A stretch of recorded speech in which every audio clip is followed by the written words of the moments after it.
दोस्तों, आज के इस नए डीप डाइव में स्वागत है। आज हम बिना किसी लंबे चौड़े इंट्रोडक्शन के सीधे मुद्दे पर आते हैं, क्योंकि आज हम जिस मिशन का विश्लेषण करने वाले हैं ना, उसका स्केल किसी बहुत बड़े फेस्टिवल जैसा है। हम बात कर रहे हैं हाल ही में आई ब्लॉकबस्टर धुरंधर 2 की। सोर्स मटेरियल कहता है कि ये सीक्वल अपनी पिछली कड़ी से भी कहीं ज्यादा बड़ा और कहीं ज्यादा खूंखार है। तो चलिए इस मिशन डीब्रीफ को शुरू करते हैं। अब इस फिल्म के पागलपन को समझने के लिए एक समीक्षक के इन एग्जैक्ट शब्दों पर गौर कीजिए। उन्होंने कहा है कि ये फिल्म लिटरली पाकिस्तान के आतंकी नेटवर्क की पार्टी में पटाखे लाता है और उसे टुकड़ों में फाड़ देता है। मतलब एकदम हाई ऑक्टेन फ्यूरी। ये अल्फाज ही चीख-चीख कर बता रहे हैं कि इस बार स्क्रीन पर किस लेवल की तबाही और एक्शन देखने को मिलने वाला है। तो आइए अपनी डीब्रीफ की प्लॉट फाइल्स खोलते हैं और देखते हैं सेक्शन 1, हमजा की उत्पत्ति। ये टाइमलाइन असल में एक ऐसी दर्दनाक कहानी है जो इस पूरे रिवेंज मिशन की नींव रखती है। साल 2002 में पठानकोट का एक 21 साल का नौजवान जसकीरत सिंह रांगी, जो इंडियन आर्मी की ट्रेनिंग ले रहा था, उसकी जिंदगी बिल्कुल पलट जाती है। एक जमीनी विवाद में उसके परिवार की हत्या हो जाती है। कुछ ही महीनों बाद अपना मानसिक संतुलन खोने की वजह से उसे मौत की सजा सुना दी जाती है। लेकिन कहानी यहाँ खत्म नहीं होती। कुछ दिन बाद ही उसे सीक्रेट तरीके से किडनैप करके ऑपरेशन धुरंधर में शामिल कर लिया जाता है और फिर शुरू होती है सालों की कड़ी ट्रेनिंग, जिसके बाद वो जसकीरत नहीं रहता। वो पूरी तरह से एक बेहद खतरनाक ऑपरेटिव हमजा अली मजारी में तब्दील हो जाता है।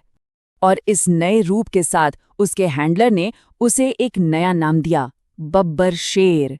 और सच में ये नाम उस पे बिल्कुल फिट बैठता है, क्योंकि जब वो टेरर नेटवर्क्स को तबाह करता है तो बिल्कुल एक शेर की तरह गरजता हुआ, खूंखार और मजेस्टिक लगता है।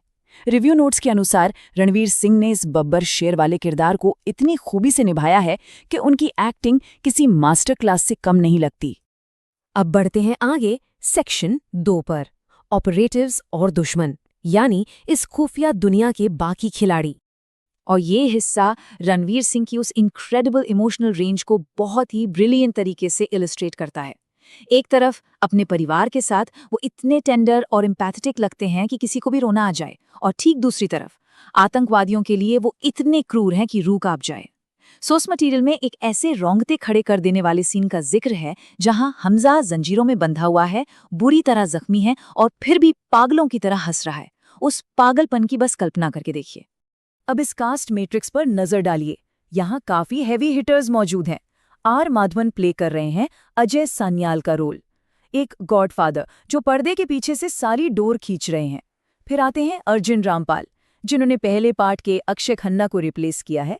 वो मेजर इकबाल के रूप में एक बेहद घिनौने विलन बने हैं, जो स्क्रीन पर जब भी आते हैं तो बैकग्राउंड में आग और झूमर जरूर होते हैं। और इन सब के बीच संजय दत्त का वो डेयर डेविल गेस्ट अपीयरेंस, जो सुपरहिट गाने हवा हवा पर धांसू एंट्री लेते हैं, एकदम एपिक। मेन कास्ट के अलावा इस सीक्वल में कुछ बेहद क्रूशियल सपोर्टिंग ऑपरेटिव्स भी हैं, जिन्हें इस बार ज्यादा डीप कैरेक्टर आर्क्स मिले हैं, जैसे सारा अर्जुन, जो यलीना के रोल में अपनी भावपूर्ण आंखों से ही सब कुछ कह जाती हैं। फिर गौरव गेरा हैं आलम भाई के रूप में, और फाइनली उनकी पिछली कहानी का रहस्य भी इस बार खुलता है। साथ ही दानिश पंडोर और राकेश बेदी जी भी बहुत ही डिलाइटफुल सपोर्टिंग रोल्स में नजर आते हैं। चलिए अब इस डीब्रीफ के अगले हिस्से पर आते हैं, रील और रियल के बीच धुंधली होती लकीर। अब ये पॉइंट थोड़ा ध्यान से समझने वाला है। मेकर्स ने फिल्म की फिक्शनल कहानी में असल पॉलिटिकल हिस्ट्री और रियल वर्ल्ड इवेंट्स को बहुत हैवी तरीके से इनकॉर्पोरेट किया है, जैसे नोटबंदी, उरी हमला, राम जन्मभूमि विवाद, पंजाब में ड्रग्स की समस्या और प्रो खालिस्तानी फोर्सेस। यहाँ हमें बिल्कुल न्यूट्रल रहना होगा। रिव्यू स्पष्ट रूप से बताता है कि फिल्म निर्माताओं ने इन हाईली चार्ज्ड इवेंट्स को किसी का पक्ष लेने के लिए नहीं, बल्कि सिंपली एक व्हाट इफ, यानी क्या होता अगर वाला सिनेरियो बिल्ड करने के लिए की प्लॉट पॉइंट्स की तरह इस्तेमाल किया है, ताकि कहानी और ज्यादा असल लगे। और रील और रियल के इस अंतर को और ज्यादा धुंधला करने के लिए क्या आप यकीन करेंगे, फिल्म में असल राजनीतिक हस्तियों को भी किरदारों के रूप में शामिल किया गया है। प्रधानमंत्री नरेंद्र मोदी, जिन्हें यहाँ चाय वाला रेफर किया गया है, उनका एक एक्सटेंडेड कैमियो है। और नवाज शरीफ का एक ऐसा हूबहू हम शक्ल ढूंढ कर लाए हैं जिसे देखकर कोई भी धोखा खा जाए। ये चीजें फिक्शन और रियलिटी को पूरी तरह मिक्स कर देती हैं। और अब वक्त है द फाइनल वर्डिक्ट, यानी अंतिम फैसले का। वर्डिक्ट पर आने से पहले इसके म्यूजिक पर बात करना तो बनता है, क्योंकि समीक्षक ने इसके इलेक्ट्रिक साउंड ट्रैक की बहुत तारीफ की है। इसमें एक तरफ खालिद का 90 के दशक का अरबी सुपरहिट दीदी है, जो असल में हमजा के एक बहुत ही मेजर कैरेक्टर मोमेंट को अंडरस्कोर करता है।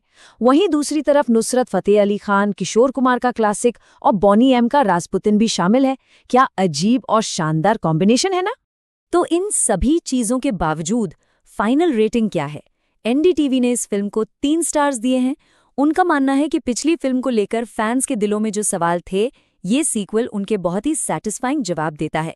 लेकिन हाँ, एक छोटी सी कमी जो रिव्यू में पॉइंट आउट की गई है, वो ये कि इसमें पहले पार्ट के उस मैसिव क्रिसेंडो वाले एंडिंग की थोड़ी सी कमी महसूस होती है। पर रुकिए, कहानी यहाँ खत्म नहीं होती। एक आखिरी स्पॉइलर टीजर जो रिव्यू ने दिया है। फिल्म में यामी गौतम है और उनका उरी द सर्जिकल स्ट्राइक के साथ एक एपिक और माइंड ब्लोइंग कनेक्शन है। और सबसे बड़ा ट्विस्ट ये है कि इस कनेक्शन में विकी कौशल इन्वॉल्व नहीं है। तो आखिर ये बड़ा सीक्रेट क्या है? क्या ये फिल्म एक पूरे सिनेमैटिक यूनिवर्स के तार जोड़ रही है? इस खुफिया दुनिया के बाकी अनसुलझे राज क्या है? इन सवालों के जवाब तो सोर्स मटेरियल की गहराइयों में ही मिलेंगे। आज के इस एक्सप्लेनेयर में साथ जुड़ने के लिए बहुत बहुत शुक्रिया। सीखते रहिए और अपनी जिज्ञासा को हमेशा जिंदा रखिए।